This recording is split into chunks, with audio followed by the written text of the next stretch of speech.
Once I saw the yellow tape, I knew this don't happen like in our neighborhood. And to her, of all people,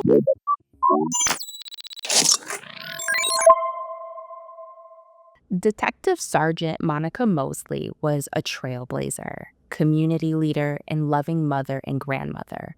She had a remarkable career and was the first African American woman in Cumberland County to be promoted to detective sergeant in the Internal Affairs Unit. She was full of life and known for her infectious smile.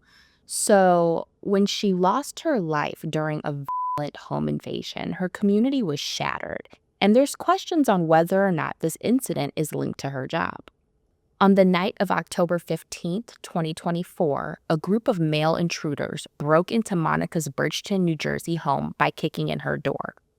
According to NBC, they ran down the hallway and fire broke out instantly. Monica let off 3 rounds, striking one of the men in the shoulder.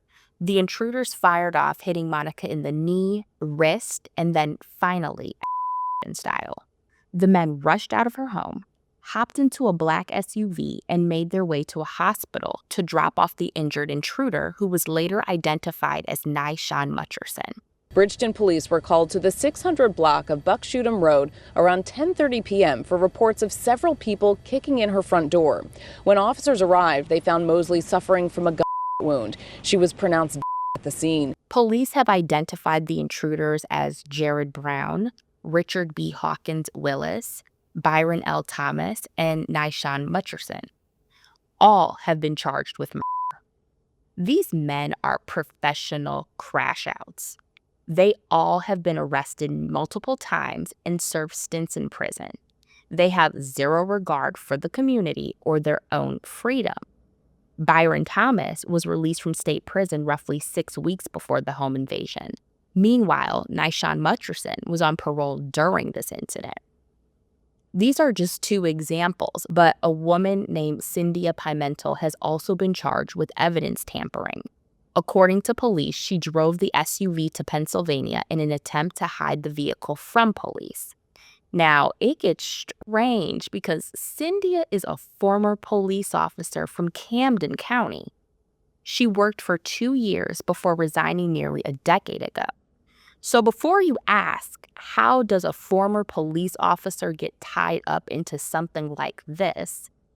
The real question is, why is a former police officer in a romantic relationship with a criminal? Yeah, Cynthia is in a relationship with Hawkins Willis.